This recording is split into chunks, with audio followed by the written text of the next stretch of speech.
السلام علیکم ورحمۃ اللہ وبرکاتہ۔ تو آئیے ہم آج اس ویڈیو کے اندر حضرت مفتی صاحب سے سنتے ہیں کہ کون سے ایسے 5 کام ہیں جن کی بدولت اللہ تعالیٰ انسان کو دولت سے نوازتے ہیں، یعنی نیکیوں سے بہت زیادہ انسان کو سرفراز فرماتے ہیں۔ تو آئیے ہم حضرت مفتی صاحب سے سنتے ہیں، اسکرین پر ملاحظہ فرمائیے۔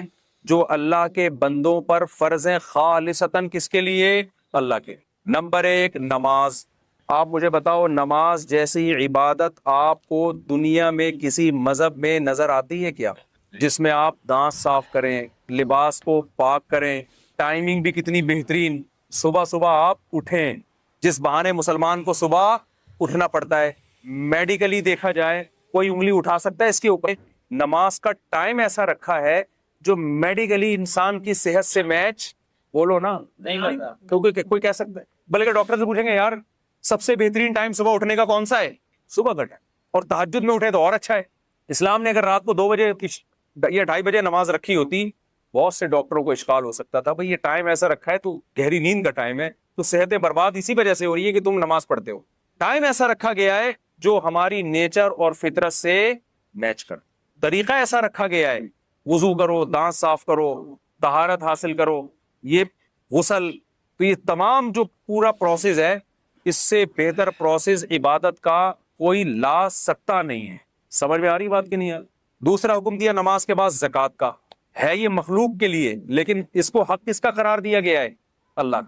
یؤخذ من اغنیائہم وترد الی فقرائہم، مالداروں سے لی جائے گی اور اسی قوم میں غریبوں پہ تقسیم کر دی جائے گی۔ اتنا بہترین نظام زکوٰۃ کا رکھا۔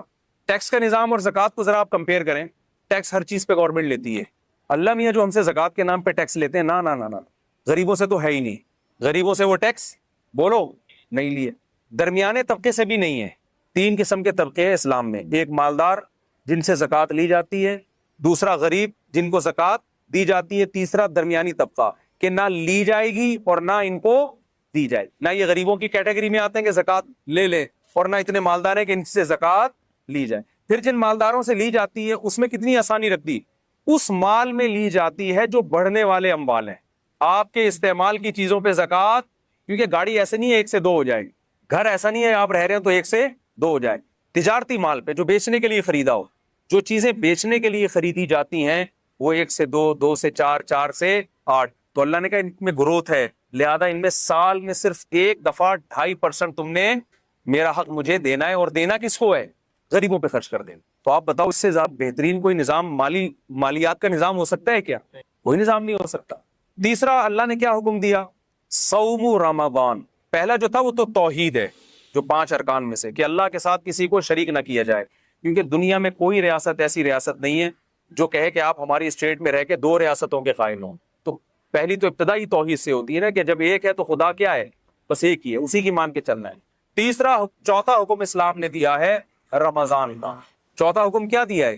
رمضان، جس کے استقبال پر آج میں نے بیان کرنا تھا، لیکن میرے بیانات میں ہمیشہ تمہید لمبی ہوتی ہے اور ٹاپک پر بات کم ہوتی ہے، کیونکہ اس تمہید کے بغیر میں اگر ٹاپک پر بات کروں گا نا تو وہ 5 منٹ کی بات بھی وہ 5 گھنٹے میں بھی سمجھ میں نہیں آئے گی، اور جب تمہید لمبی ہو جاتی ہے تو پھر وہ 5 میں نے ایک حکم یہ بھی دیا ہے کہ میرے جو مجھے مانتے ہیں اور یہ مانتے ہیں کہ اس کائنات کو میں چلا رہا ہوں، اس کائنات کا بنانے والا میں ہوں، تو یہ خالی پیلی کے دعوے میں قبول نہیں کروں گا، کچھ کر کے دکھانا پڑے گا جس سے پتا چلے گا کہ واقعی تم مجھے مانتے ہو۔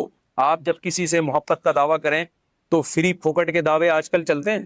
آپ بیگم سے کہیں مجھے تم سے بہت زیادہ محبت ہے، بہت زیادہ بیگم، میں بس مفتی طارق مسعود کی اتنی دفعہ بیان سن چکا ہوں، پھر بھی مجھے کبھی دوسری شادی کا خیال نہیں آیا کیونکہ مجھے تم سے بہت زیادہ محبت ہے۔ بار بار آپ یہ دعویٰ کرو، وہ کہے چلے جی آپ مجھے آج پیزا کھلا دیں، چلیں آج باہر ہوٹل پہ چلتے ہیں، آپ کیا ہے پیسے نہیں ہے، یہ ٹینشن، ابھی ٹائم نہیں ہے میرے پاس۔ روزانہ یہ دعوے کرتے ہو، لیکن اس دعوے کو ثابت کرنے کے لیے روکڑا آپ کی جیب سے کبھی بھی نہیں نکلتا، تو ایک دن غصے میں آ جائے گی نا کہ کچھ اور بول دیا کرو، یہ محبت کے دعوے یہی ہوگا نا، یہ دعوے شامل نہ کیا کرو۔ تو غیر مسلم بھی خدا کو مانتے ہیں، بہت سارے لوگ، خدا ہے، بنایا ہے، کیا کرے، بنایا ہے تو کہتے ہیں میں کچھ نہیں کروں، کرنا وہی ہے جو آپ کی سمجھ میں آ رہا ہے۔ تو اللہ کہتے ہیں ایسے ماننے کو میں مانتا نہیں، لہذا اللہ نے 5 ٹائم نماز رکھ دی ہے، وہ آپ کو پڑھنی پڑے گی۔ اللہ میاں نے زکوٰۃ رکھ دی سال میں 1 دفعہ، اللہ میاں نے رمضان کے بولو روزے، کہ یہ ثبوت دینے کے لیے نا کہ ہم خدا کو مانتے ہیں، آپ کو 1 مہینہ صبح صادق سے لے کے غروب آفتاب تک بھوکا پیاسا رہنا پڑے گا۔ اس میں یہ چھوٹ رکھ دی کہ بیمار اور مسافر اس سے کیا ہے، مستثنی، یہ بھی نیچرل ہے، ورنہ بیماروں کے لیے کتنا بڑا عذاب بن جاتا رمضان کا روزہ، کتنی بڑی ٹینشن بن جاتی، تو وہ دو کو کیا کر دیا، یہ خارج کر دیا، آسان رکھا اس میں۔ لیکن خوب سمجھ لیں اللہ کے احکام آسان تو ہوتے ہیں لیکن اس میں لچک نہیں ہوتی۔ مثال کے طور پر وضو کے لیے پانی نہیں ہے تو تیمم کرنا پڑے گا آپ کو۔ ایسا نہیں ہو سکتا کہ آپ کہیں کہ یار چلو وضو کے لیے پانی جب ہے ہی نہیں تو تیمم میں 2 دفعہ ہاتھ ہی مٹی میں مارنا ہے، چھوڑو ایسے ہی نماز پڑھ لو۔ آپ کچھ بھی کریں گے ایسے نماز آپ کی قبول نہیں ہوگی۔ اور یہ بھی نہیں ہو سکتا کہ یار چلو چھوڑ دو، آج چھوڑنے کا آپشن بھی نہیں، یعنی یہ تو کر دیا سفر میں 2 رکعتیں پڑھ لیں آپ، لیکن چھوڑنے کا آپشن نہیں رکھا۔ چھوڑنے کے تو یہ میدان جنگ میں لڑ بھی رہے ہو تو نماز کے ٹائم پہ آپ کو نماز پڑھنی پڑے گی۔ طریقہ بدل دیا کہ گھوڑے پہ سوار ہو تو وہی سواری پہ پڑھ لو، جس سے پتہ چلتا ہے کہ اسلام کے احکام میں آسانی ہے جتنی اللہ نے ڈال دی، اس کے بعد نو کا آپشن آپ کے پاس نہیں رہتا۔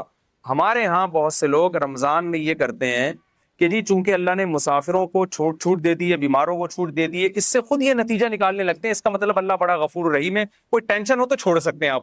نا نا نا نا نا نا نا، سفر اور بیماری کے علاوہ اب چھوڑنے کا آپشن آپ کے پاس نہیں۔ شدید ترین گرمی ہے، نہیں چھوڑ سکتے۔ آپ مزدور ہیں، آپ نے دوپہر گرمی میں کنواں کھودنا ہے تو بھی آپ رمضان کا روزہ نہیں چھوڑ سکتے۔ یہ اس عذر کو عذر مانا نہیں گیا ہے۔ لوگ اکثر ہم سے پوچھتے ہیں، گرمی کے روزوں میں خاص طور پہ زیادہ پوچھا کرتے تھے کہ ایک مزدور دوپہر کو کدال چلاتا ہے، کنواں کھودتا ہے، وہ تو ناممکن ہے کہ رکھے وہ روزہ، وہ تو مر جائے گا پیاس سے۔ میں اس سے کہتا تھا بھائی یہ چونکہ میرا مذہب میں بنائے با دین تو ہے نہیں، ہوتا تو اسمبلیوں میں تو قانون ہو جاتا ہے نا کہ یار یہ تھوڑی پبلک کو ٹینشن ہو رہی ہے۔ دیکھو رسول اللہ صلی اللہ علیہ وسلم کے دور میں خاتون آئی، انہوں نے کیا کہ یا رسول اللہ میرے شوہر نے مجھے ایک ایسے الفاظ بولے ہیں جس سے زمانے جاہلیت میں یہ سمجھا جاتا تھا کہ طلاق ہو گئی ہے، حالانکہ وہ ایسا نہیں تھا، زہار جسے کہتے ہیں۔ تو نبی صلی اللہ علیہ وسلم نے فرمایا میں تمہارے لیے کوئی رخصت نہیں پاتا، طلاق ہو گئی ہے، بیوی حرام ہو گئی ہے نا۔ تو وہ عورت اللہ سے دعائیں مانگتی رہی، دعائیں مانگتی رہی، دعائیں مانگتی رہی، آسمان سے وحی نازل ہوئی کہ ان الفاظ سے طلاق نہیں ہوتی بلکہ کفارہ دینے سے کفارہ دے دیں گے تو نکاح ان کا باقی ہے۔ اس سے ہمیں کیا پتہ چلتا ہے کہ رسول اللہ صلی اللہ علیہ وسلم نے اس خاتون کو یہ نہیں کہا میں مشورہ کر کے قانون چینج کر دیتا ہوں، تمہاری ٹینشن مجھ سے دیکھی نہیں جا رہی تو میں صحابہ کو بلاتا ہوں، ایسا کرتے ہیں ہم کچھ اس پہ غور و فکر کر کے سوسائٹی کے حساب سے اس کو ذرا طلاق کے حکام میں کچھ چینجنگ لے آتے ہیں۔ نا نا نا نا، اللہ میاں نہیں چینج کر دیا تو ہو گیا، خود سے نہیں ہوتا۔ تو خوب سمجھ لیں مفتی کا کام لوگوں کو اللہ کا قانون بتانا ہے، سوسائٹی کے حساب سے چینج کر کے اس کو ایسا بنا دینا کہ اس میں سوسائٹی اس کو قبول کر لے۔ یہ مولانا صاحب کے بولے نا یہ نہیں، بس میں نہیں۔ لوگ ہم سے پوچھتے ہیں نا 3 طلاقیں دے کے بہت پوچھ رہے تھے، کوئی گنجائش نہیں تھے بھائی ہمیں تو، اب وہ رو رہے ہوتے ہیں، بلک رہے ہوتے ہیں، بھائی ہمارا تو ہم تو پیغام پہنچا دیں گے، اللہ میاں نے جب آپشن رکھا ہی نہیں ہے تو ہم کیا کریں، آپ ابھی اللہ میاں سے جا کے لڑ لینا قیامت کے دن۔ تو یہاں بھی یہی مسئلہ ہے کہ اسلام نے نا روزہ چھوڑنے کا آپشن بیمار اور مریض کے علاوہ کسی کے لیے نہیں رکھا۔ اب لوگ کہہ رہے ہوتے ہیں مزدور بیچارہ کیا کرے، تو ہم اس سے کہتے ہیں کہ دیکھو ہمیں اسلامی قانون میں یہ ملتا ہے کہ مزدور اگر صحت مند ہے، سفر میں نہیں ہے، تو ملازمت تو سب کی الگ الگ ٹائپ کی ہوتی ہے نا، کوئی ایئر کنڈیشن میں بیٹھ کے جاب کرے گا، کوئی جناب گڑھا کھودے گا۔ تو اب ایسا کوئی اسلام نے معیار نہیں رکھا کہ جس کو 1 گھنٹہ مزدوری کرنی ہے تو وہ روزہ چھوڑ سکتا ہے، جس کو 2 گھنٹے کرنی ہے یا آدھے گھنٹے کرنی ہے وہ نہیں، ایسا ہی کچھ نہیں ہے، سب کے لیے برابر ہے۔ ہاں یہ ضرور ہے کہ روزہ وہ رکھے، اور اگر حالت غیر ہو جائے روزہ رکھ کے، ناقابل برداشت حالت ہو جائے تو پھر توڑنے کی اجازت ہے، بیمار ہونے کا خطرہ ہو، کیونکہ جیسے بیمار کو روزہ چھوڑنے کی اجازت ہے ایسے ہی بیماری کے خوف میں آپ کو روزہ توڑنے کی بھی بولے نا بھائی اجازت ہے۔ جیسے شوگر کے پیشنٹ نے روزہ رکھ لیا، بعد میں دیکھا شوگر بہت ڈاؤن ہو رہی ہے، حالت خراب ہو رہی ہے، تو روزہ وہ توڑ سکتا ہے۔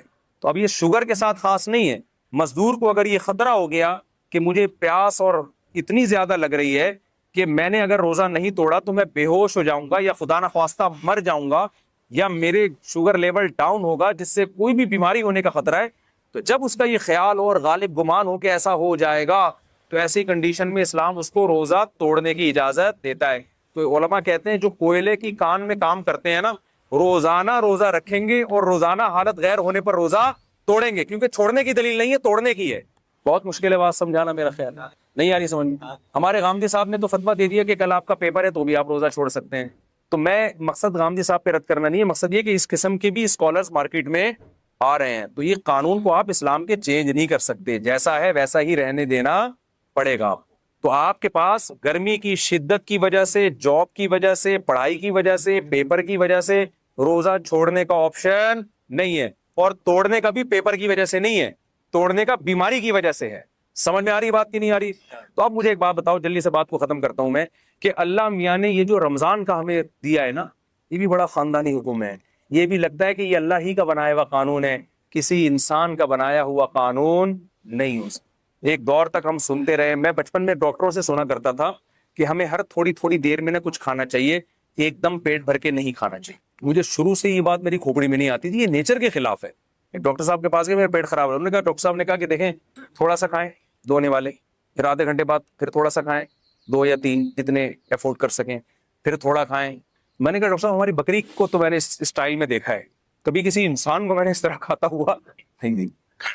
اگر یہ نیچرل ہوتا تو سب سے پہلے محمد صلی اللہ علیہ وسلم کا طریقہ ہوتا، جو اللہ کے پیغمبر تھے۔ آپ کا کوئی کام نیچر کے خلاف نہیں تھا۔ وہاں تو 2 کھانے ملتے، ناشتہ بھی نہیں ملتا ہمیں، بک رہتا ہوں عشیہ۔ آپ صلی اللہ علیہ وسلم دوپہر سے پہلے کھایا کرتے تھے صحابہ کے دور میں، اور مغرب کے بعد کھایا کرتے تھے۔ یہ 2 ٹائم تھے کھانے کے۔ ناشتے کا لفظ عربی ڈکشنری میں آپ کو نہیں ملے گا، حالانکہ عربی بڑی فصیح اور بلیغ زبان ہے۔ فطور جو آج عربی میں ہے، یہ جدید عربی میں ہے، فطور ناشتے کو کہتے ہیں۔ قدیم عربی میں ناشتے کا لفظ بولیں نہیں۔ بلکہ میں اور آپ کی جنرل نالج کے لیے ایک بات بتاؤں، انگریز کے بر صغیر میں آنے سے پہلے آپ کو اپنے باپ دادا کی ڈکشنری میں بھی ناشتے کا لفظ نہیں ملے گا۔ یہ انگریزوں نے ناشتہ متعارف کروایا ہے۔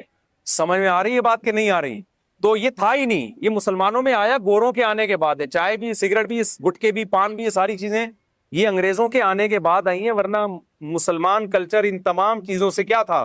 پاک تھا۔ وہ جانتے ہی نہیں تھے یہ کیا ہو۔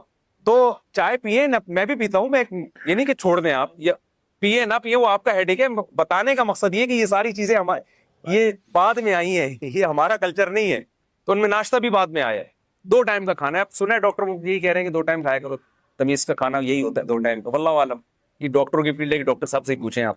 تو اب آپ کو پتا ہے مسلم فاسٹنگ کے نام پہ ایک بڑی تحریک چل رہی ہے ڈاکٹروں کی طرف سے، 16 گھنٹے کی فاسٹنگ، خاص طور پر جن کے ویٹ زیادہ ہیں۔ زیادہ تر تو کے ویٹ کیا ہیں؟ زیادہ ہی ہے نا میرا خیال۔ میں نے بہت کم لوگ دیکھے کولیسٹرول کی کمی ہو جن میں، ایسے بہت دیکھیں۔ اچھا، آپ جتنے لوگ مر رہے ہیں، مجھے ایک بات بتاؤ، کوئی ڈاکٹر صاحب بیٹھے ہیں تو ان سے پوچھئے گا کوئی ایک بندہ دکھائیں ہسپتال میں جو خوراک کی کمی سے مر رہا ہو؟ کوئی ہے ایسا بندہ؟ کتنی مہنگائی ہو جائے، کتنی غربت ہو جائے، ڈالر کتنا ہی اوپر چلا جائے، پھر بھی بھوک سے مرنے والوں کا ریشو ہمارے سوسائٹی میں کم ہے، کھا کے مرنے والوں کا ریشو بہت زیادہ۔ تو ہمیں جو حکم دیا ہے نا، اس میں روحانی قوت بعد میں ہے، ہمارے جسم اور باڈی کا فائدہ پہلے۔ علماء ایک زبردست بات کہتے ہیں کہ مال کی زکوٰۃ پیسہ ہے، باڈی کی زکوٰۃ کیا ہے؟ بولیں روزہ ہے۔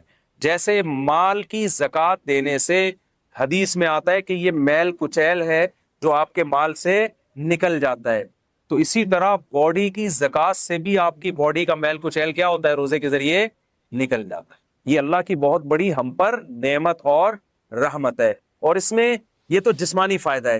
روحانی فائدہ کیا ہے؟ یہ بہت اہم ہے۔ قرآن کیا کہتا ہے؟ لعلکم تتقون، اے ایمان والوں تم پہ روزے فرض کیے گئے تاکہ تمہارے اندر تقوی پیدا ہو۔ تقوی عربی میں کہتے ہیں بچنے کو۔ دیکھیں آج کامیابی جسے سمجھا جاتا ہے کہ آپ کی ساری خواہشات پوری ہو جائے، یہ بہت بڑی بھول ہے۔ جن لوگوں کی ساری خواہشات پوری ہوتی ہیں وہ ڈپریشن کے مریض بنتے ہیں، اور بالآخر وہ خودکشی کی طرف ان کی طبیعت مائل ہوتی ہے۔ انسان کی باڈی کو اللہ نے ایسا بنایا ہے کہ ایک خواہش پوری ہوئی وہ 4 خواہشیں پیدا کر کے ختم ہوتی ہے، پھر وہ 4 خواہشیں پوری ہوئی تو ایسا نہیں کہ اطمینان ہو جائے، وہ 4000 خواہشیں پیدا ہو چکی ہوتی ہیں۔ ما قضى احد منها لبانته ولن انتهى عرب الا الى عربی، شاعر کہتا ہے دنیا میں کسی کی ایک خواہش پیدا ہوتی ہے، ہزاروں انڈے بچے دے کے جاتی ہے وہ خواہش، تو پھر ایک اسٹیپ ایسا آتا ہے کہ آپ کی ایک خواہش بھی اگر پوری نہ ہو تو آپ اسٹریس اور ڈپریشن میں جانے لگتے ہو، اور آپ کو خودکشی کے خیالات آنا شروع ہو جاتے ہیں۔ یورپ میں آپ جائیں، جس ملک میں سب سے کم ٹینشن ہے وہیں ٹینشن کا ریشو سب سے زیادہ ہے۔ نہیں یاری بات میرا خیال ہے، آپ کی ساری خواہشات اگر پوری ہو جائے نا تو اس سے ٹینشن کبھی بھی ختم نہیں ہوتی۔ اس سے ٹینشن کیا ہوتی ہے؟ کیونکہ آپ میں مزید خواہشات جنم لیتی ہیں، اور آپ کے اندر جو ریزسٹنٹ پاور ہے نا خواہشات پہ کنٹرول کرنے کی، اپنی منمانی زندگی کے خلاف چلنے کی، وہ صلاحیت آپ کے اندر ختم ہو جاتی ہے۔ روزہ آپ میں یہ کوالٹی پیدا کرتا ہے کہ آپ کی چاہتوں کے خلاف چلنے پر آپ کو مجبور کرتا ہے، جس سے آپ کے اندر اپنی خواہشات کو کنٹرول کرنے کی صلاحیت پیدا ہوتی ہے۔ کیونکہ انسان کی جو سب سے بڑی اور نیچرل خواہش ہے نا، جسے ہر شخص بلکہ ہر جانور بھی پورا کرنا چاہتا ہے، وہ ہے کھانا اور پینا۔ ہر چیز انسان سے برداشت ہوتی ہے، کھانے اور پینے کی چاہت پہ کنٹرول کرنا انسان سے برداشت نہیں ہوتا۔ سمجھ میں آ رہی بات کی؟ تو اسلام نے ایک مہینے کے لیے کیا کہہ دیا؟ جو آپ کی سب سے مرغوب چیز تھی نا، کھانا اور پینا، اسی پہ پابندی لگا۔ تبھی آپ دیکھیں روزے میں کتنا عجیب سا ہوتا ہے انسان، صبح آفس جانے کا دل نہیں کر رہا کیونکہ وہ جو چائے پی کے جانے کی عادت تھی، وہ چائے کیا ہو گئی؟ تو آپ نے حضرت مفتی صاحب سے سنا کہ حضرت مفتی صاحب نے جو 5 احکام ہیں، یعنی جو 5 شریعت کے ستون ہیں، ان ستونوں کے بارے میں حضرت مفتی صاحب نے فرمایا، جیسے انہوں نے دوسری مثال دی کہ اگر کسی کو مثال کے طور پر حج پر جانا ہے، لیکن حج وہی کر سکتا ہے جس کو اس کی استطاعت ہے، یعنی جو وہاں تک جا سکتا ہے اور واپس آ سکتا ہے، اس کو اتنا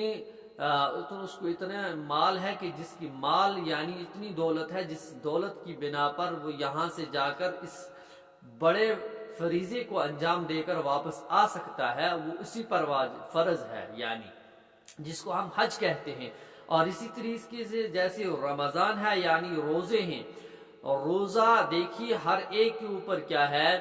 فرض ہے، چاہے وہ غریب ہو، چاہے امیر ہو، چاہے کمزور ہو، چاہے وہ ہو، چاہے موٹا ہو، لیکن ہر ایک کے لیے۔ لیکن اس صورت کے اندر بھی شریعت کے اندر بہت سارے ایسے لوگ ہیں جن کو ان کی اس بنا پر معاف ہے، یعنی کوئی سفر لمبا سفر کر رہا ہے تو سفر کے اندر وہ روزہ نہیں رکھ سکتا ہے، اسی طرح کوئی مریض ہے یعنی بیمار ہے تو بیماری کی حالت میں وہ روزہ نہیں رکھ سکتا ہے۔ یہ ایسی شریعت نے اس کے اندر یہ بھی یہاں پر بھی نرمی کی ہے، یعنی اس کو اجازت دی ہے آپ اس وقت آپ روزہ نہ رکھیں، اور جب آپ کی صحت یاب ہو جائیں اس وقت آپ اس روزے کی قضا کر لیں تو آپ کو اس کا ثواب دیا جائے گا، یعنی آپ کے اوپر جو فرائض کا جو حکم تھا وہ مکمل ہو جائے گا، یعنی وہ آپ کی طرف سے ادا ہو جائے گا۔ اس لیے ہمیں حضرت مفتی صاحب نے یہ باتیں سمجھائی۔ اس ویڈیو کو آپ شیئر کیجئے۔ اللہ تعالی ہم سب کو دین پر استقامت عطا فرمائے۔ السلام علیکم ورحمۃ اللہ وبرکاتہ۔